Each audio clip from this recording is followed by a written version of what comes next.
The woman gave birth to a baby with a large hole in his back. A nun immediately took the baby away and told the nurse not to inform the mother yet. Just then, the husband pushed the door open. It's a boy, Douglas. He was overjoyed and even pulled out a bottle of wine he had prepared in advance. The nurse quickly told him the placenta hadn't come out yet and asked him to wait outside. Then she closed the door again. This strange behavior made the woman feel that something was wrong. What's wrong? What's wrong? Nurse Lee, would you ring for the doctor now, please? After a thorough examination, the doctors discovered the baby had spinal damage and fluid buildup in the brain. It was a symptom of spina bifida, a rare congenital defect. Even if treated, the child would have a significantly shortened lifespan and would likely need a wheelchair for life. The doctor recommended immediate hospitalization for the baby. Hearing this was a devastating blow for the couple. They already had 2 daughters and had been hoping for a boy. But fate had played a cruel trick on them. The nurse asked the mother to feed the baby. I ain't got none, it dried up. He has powdered. When the nurse said she would prepare formula, she asked the mother to hold the baby for a while, but the woman refused. Seeing that his wife wouldn't hold their child, the husband left and went out drinking. That night, he sat alone on the roadside. He's my flesh and blood. She's turned her back on my flesh and blood. The next day, the couple went to an orphanage, ready to give up their child. The woman still refused to hold the baby even one last time. Left with no choice, the husband entered the orphanage with the nurse. He saw a disabled child, which completely changed his mind. What's it like here? There's a biscuit factory next door. We get the broken one. He froze, suddenly imagining his own son living like that, a thought that deeply unsettled him. But his wife's decision remained unchanged. Back in the car, the man told his wife the orphanage was nice, but they needed to go home and pack the baby's things. Once home, he pretended to pack. He told his wife to hold the baby. When she touched the baby's little hand, He's not an it. What? He's not it. He's a baby. Yeah. Yeah. He's my baby boy. How could you even think to send him away? the midwife was shocked to discover that the pregnant woman's genitals had been sewn shut. Do you mind me asking, have you had any surgery down there? Only what is usual. Usual?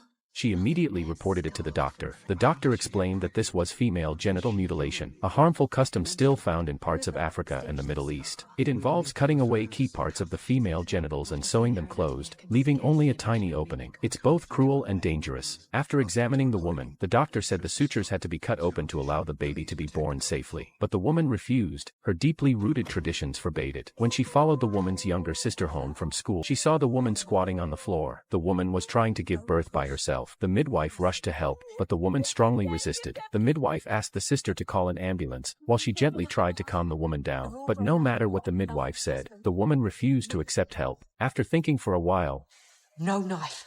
No knife.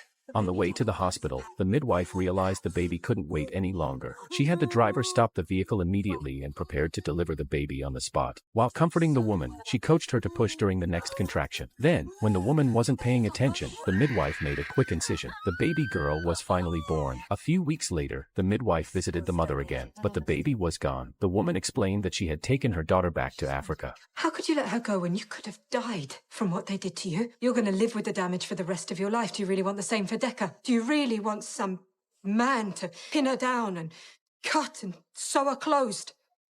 Is that what you want, Mrs. Farah? My name is not Mrs. Farah.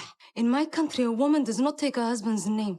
She is her own person, called after her own family line. My name is Nadifa Gedi Chama. And no man would dare cut me or my sisters.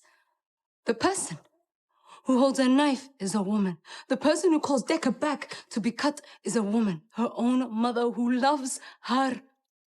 Who wants her to be respected, to be clean, and to find a good husband, and to be those things.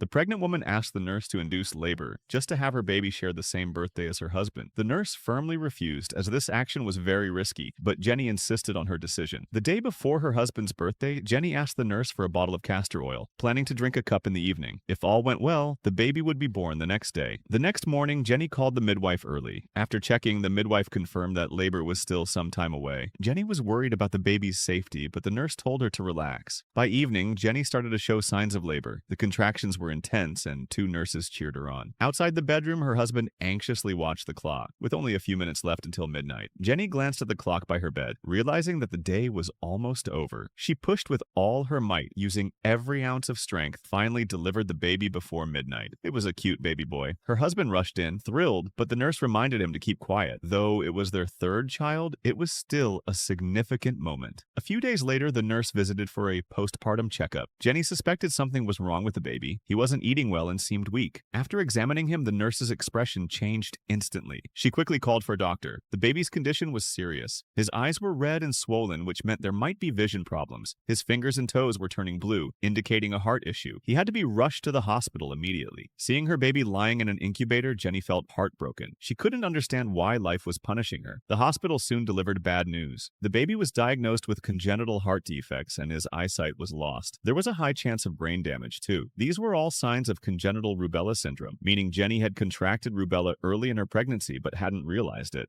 Little Warren will live for a matter of weeks at most. Remember this girl? She's grown up now. Her mom decided to take the risk and have another baby. This time, she was extra careful during prenatal checkups and avoided eating anything questionable. During her last pregnancy, she had taken fake medicine, which left her daughter permanently disabled. So this time, she had to be extremely cautious. The daughter spent all day in a wheelchair. Even with prosthetic legs, she walked as slowly as a snail. The doctor asked why the child wasn't attending school. Jenny explained that classmates mocked her daughter, and the teacher only let her play with clay. Eventually, the principal heartlessly expelled her from school. Prenatal results showed that Jenny had severe anemia. The doctor handed her a bottle of iron supplements and reminded her to take them on time, but her husband refused. It turned out the couple had agreed not to take any medication during the pregnancy. The doctor was helpless. Rhoda, you don't have to punish yourself like this. Yes, I do.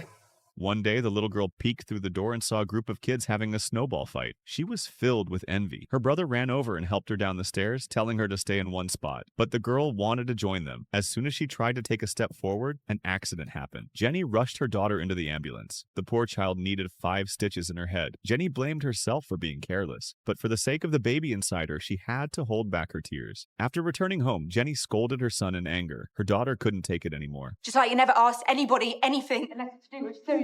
Apologize to your mum right now. On the day of labor, Jenny suddenly said she didn't want to give birth anymore. She felt guilty toward her daughter, who clearly needed so much love and care. Now there'll be another child, another mouth, another body clinging to me, and I don't know how I'm gonna manage it. The nurse comforted Jenny and told her not to overthink. No one could be more attentive or responsible than she was. The daughter might feel jealous, but she would learn to share and compromise. The contractions grew stronger and stronger. After a loud scream, the baby was finally born safely. It was a healthy and adorable baby boy. Jenny held the baby in her arms. When she saw his perfect hands and feet, her heart was finally at peace. This pregnant woman was completely out of her mind. Even at 9 months, she was still wearing a waist trainer. When the nurse examined her, she found that her belly looked more like she was only 6 months along. The baby was completely constrained and had no space left to grow. The nurse advised Jenny to remove the waist trainer, but she refused. Her boyfriend had run off after finding out about the pregnancy. To support herself and the baby, she had to keep working nonstop. Then one day, Jenny received news that her father was seriously ill. She immediately took time off and rushed to see him, but as soon as they met, her father told her to get out. 6 years ago, Jenny had left home without a word. Her father resented her for being so selfish. The next day, Jenny brought a doctor to examine him. The doctor told her father had cancer and could die at any moment. He needed someone to take care of him, but Jenny said she could only stay for one night and had to return to work the next day. No matter how much the doctor tried to persuade her, Jenny still chose to leave. The following morning, she hired a